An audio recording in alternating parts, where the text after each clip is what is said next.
हाय guys. आज हम my disciples are female demons का 5th एपिसोड को स्टार्ट करने वाले हैं। उससे पहले जिसने भी मेरा 4 एपिसोड को नहीं देखा वो जाके पहले वो देखिए। आप ऊपर दिए गए आई बटन या फिर नीचे डिस्क्रिप्शन भी जा सकते हैं। फिर आगे स्टोरी के स्टार्टिंग में हम देखते हैं डेमन एम्परर को, जो कि वो डिश टेस्ट किया होता है लेकिन उसको उसका टेस्ट बिल्कुल भी पसंद नहीं आता। फिर वो जोर से टेबल में हाथ मारते हुए खड़े होकर बोलता है, इस घटिया डिश को किसने बनाया है, जल्दी उसको बुलाओ मेरे सामने। तभी वेटर आते हुए बोलता है, ये डिश को हमारे चीफ ने बनाया है। फिर डेमन एम्परर बोलता है, तो फिर क्या हुआ, जाओ उसको बुला के लेके आओ मेरे पास। फिर हम देखते हैं चीफ को, जो कि डेमन एम्परर के सामने बोलता है कि आपको मेरे डिश में क्या अच्छा नहीं लगा, आप मुझे बता सकते हैं। यह बात सुनकर पीछे खड़े गए लोगों में से एक बंदा बोलता है, यह बंदा शायद दिमाग से पैदल है। यह रेस्टोरेंट यूफन सिटी का सबसे अच्छा रेस्टोरेंट है। यह बंदा यहाँ पर आकर और यहाँ का डिश खाकर बोल रहा है कि यह बिल्कुल भी अच्छा नहीं है। यह बंदा शायद यहाँ पर मरना चाहता है, सो इसी वजह से ये इस तरह की बातें यहाँ पर कर रहा है। फिर दूसरा बंदा भी बोलता है, इसने 5 स्पिरिट स्टोन क्या दे दिया, यह तो उस वजह से यहाँ पर बहुत ज्यादा एरोगेंस शो कर रहा है। अगर मैं इस बंदे की जगह होता तो मैं यहाँ पर इस बंदे की तरह इतना अहंकारी नहीं बनता और चुपचाप अपना खाना खा के यहाँ से निकल जाता। फिर और एक बंदा ही बोलता है, मुझे लगता है कि ये एक फ्रॉड है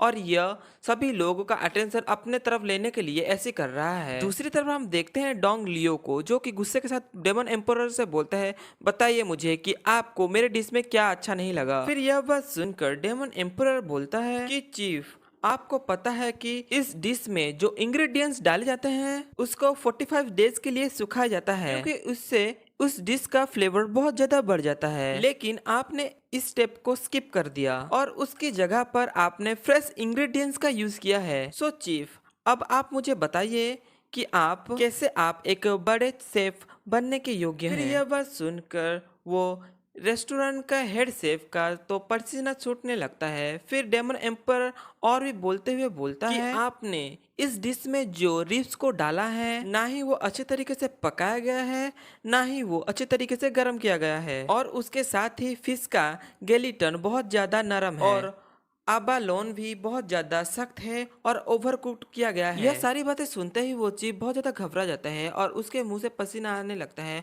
और वो मन में सोचते हुए बोलता है, यह यंग मैन तो मेरे मास्टर से भी ज्यादा डीप नॉलेज रखते हैं फूड के बारे में। फिर तभी हम देखते हैं डेमन एम्परर को, जो कि खतरनाक लुक देते हुए बोलता है, अब क्या तुम अपना यह डिश को अपना सिग्नेचर डिश बोलोगे। फिर हम दूसरी तरफ देखते हैं मास्टर पेन को, जो कि बोलता है, यह बच्चा तो ऐसा प्रिटेंड कर रहा है कि यह सब कुछ जानता है और इस वजह से बुद्धा टेम्पटेशन डिश में एक के बाद एक गलती निकाल रहा है, लेकिन उस बच्चे को यह नहीं पता कि वह किससे बात कर रहा है। आज तो मुझे लगता है कि यहाँ पर एक अच्छा शो देखने को मिलेगा। फिर तभी हम देखते हैं हेड शेफ को, जो कि अपने घुटनों पे आकर डेमन एम्पर से बोलता है, आप वाकई एक एक्सपर्ट हैं, प्लीज मुझे माफ कर दीजिए, मैं आपके एबिलिटी को रिकॉग्नाइज नहीं कर पाया। फिर यह चीज देख के मास्टर पेन का मुंह खुला का खुला ही रह जाता है। फिर मास्टर पेन बहुत ज्यादा गुस्सा हो जाते हैं और वो हेड शेफ के कॉलर को पकड़ते हुए बोलते हैं, उसने कहा कि आपका खाना बहुत ज्यादा घटिया है, लेकिन आप उसको इतना ज्यादा सम्मान क्यों दे रहे हैं, क्या आप पागल हो चुके हैं। फिर हेड शेफ भी थोड़ा हिचकिचाते हुए बोलते हैं,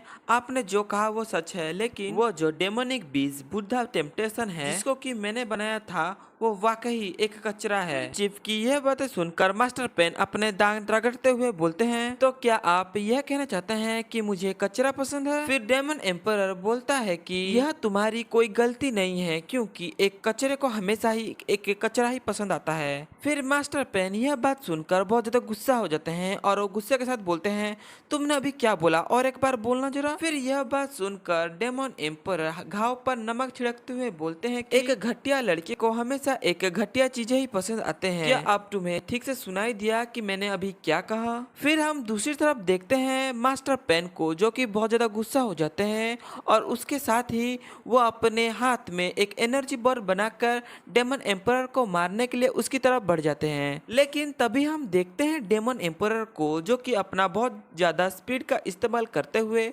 मास्टर पेन का मुंह को पकड़ते हुए टेबल में पटक देते हैं। दूसरी तरफ हम देखते हैं मास्टर पैन को, जो कि उनको समझ में ही नहीं आता कि उनके साथ क्या हुआ है अभी। फिर डेमन एम्परर बड़े ही गुस्से के साथ बोलता है, तुम मेरे आगे एक कचरे के समान हो, फिर भी तुम मुझे अपना एरोगेंट शो कर रहे हो। फिर हम दूसरी तरफ हम देखते हैं कि पीछे खड़ी गई दो लड़कियां आपस में बात करते हुए बोलती हैं, हे भगवान, मैं आज यहाँ क्या देख रही हूँ कि यह लड़का रेड सनसेट के जीनियस को सिर्फ एक ही मूव में हरा दिया। फिर दूसरी बार लड़की भी देखते हुए बोलती है, यह लड़का शायद अपने जिंदगी से बोर हो चुका है, सो इस वजह से इसने इतनी बड़ी गलती करने की कोशिश की है। फिर तभी हम देखते हैं मास्टर पेन को, जो कि इतनी बुरी तरह से पिटने के बाद भी बोलता है, मैं सिर्फ यहाँ से जिंदा बच के निकल जाऊं, फिर देखना कि मैं तुम्हारे साथ क्या करता हूँ। फिर यह बात सुनकर डेमन एम्परर भी बोलता है, तो मैं यह देखना चाहता हूँ कि तुम मेरे साथ क्या कर सकते हो। फिर यह बात बोलकर डेमन एम्परर मास्टर पेन को बाहर फेंक देता है। फिर हम देखते हैं मास्टर पेन को, जो कि रेस्टोरेंट के बाहर गिरे हुए होते हैं और उनका नौकर उनको आकर चेक करने लगता है। और रेस्टोरेंट के बाहर जितने सारे लोग खड़े हुए होते हैं वो आपस में बात करते हुए बोलते हैं कि यह बहुत बुरा हुआ, अब तो यहाँ पर रेड सनसेट के लोग यहाँ पर आएंगे। लेकिन दूसरी तरफ हम देखते हैं रेड सनसेट के लोग बहुत ज्यादा डर जाते हैं डेमन एम्परर से, बोलते हैं अगर हम यहाँ पर खड़े रहे तो हम भी यहाँ पर इसकी तरह मारे जाएंगे। यह बोल के वो वहां से भागने लगते हैं। फिर तभी डेमन एम्परर रेस्टोरेंट से बाहर निकलते हुए बोलता है, यह लड़का तो बहुत ज्यादा कमजोर था, ये तो मेरा एक ही मूव को संभाल नहीं पाया। फिर हम हेड शेफ को देखते हैं, जो कि मन में सोचते हुए बोलता है, मैं इमेजिन भी नहीं कर पा रहा हूँ कि यह लड़का इतना ज्यादा शक्तिशाली कैसे है, क्योंकि यह सिर्फ स्टेज 1 की गैदरिंग रियल में है और इसने मास्टर पेन को डिफीट किया है, जो कि last stage of a profound real में थे और उनको सिर्फ एक ही मूव में ये बिल्कुल भी पॉसिबल नहीं है। फिर सेफ डेमन एम्परर को बोलता है कि सर, आप अब बहुत बड़ी मुसीबत में पड़ने वाले हैं। फिर डेमन एम्परर बोलते हैं, इसमें कोई चिंता करने की बात नहीं है, मैंने इसको नहीं मारा है,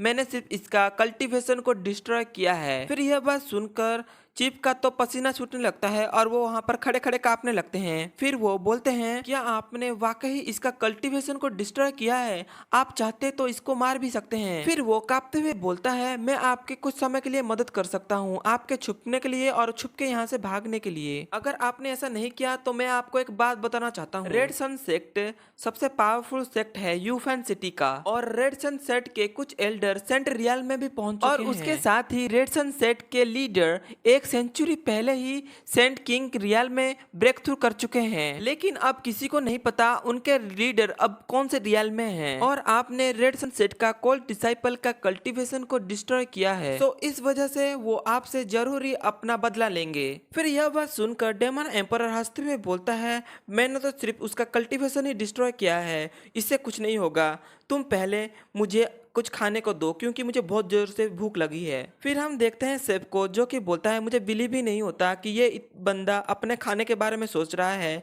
मैं तो ये बात सोच सोच के ही मेरे कहाँ कहाँ से पसीना आ रहा है कि मैं सोच भी नहीं सकता। और ये बंदा बड़े आराम से ही यहाँ पर बैठ के खाने की सोच रहा है। यह बंदा कौन है जो कि यूफन सिटी का सबसे ताकतवर सेक्ट रेड सन सेक्ट से भी नहीं डरता। फिर हम दूसरी तरफ देते हैं डेमन एम्परर को, जो कि अपने पेट में हाथ रखते हुए बोलता है, मेरा पेट तो बहुत जोर से चिल्ला रहा है, उसको बहुत जोर से भूख लगी है। हाय गाइस, अभी के लिए इतना ही। हम इसके नेक्स्ट एपिसोड में हम देखेंगे डेमन एम्परर के साथ रेड सन सेक्ट वाले क्या करते हैं। अगर आपको हमारा एक्सप्लेन अच्छा लगता है तो हमें लाइक, सब्सक्राइब और बेल आइकन ऑन कर दीजिए। Thank you.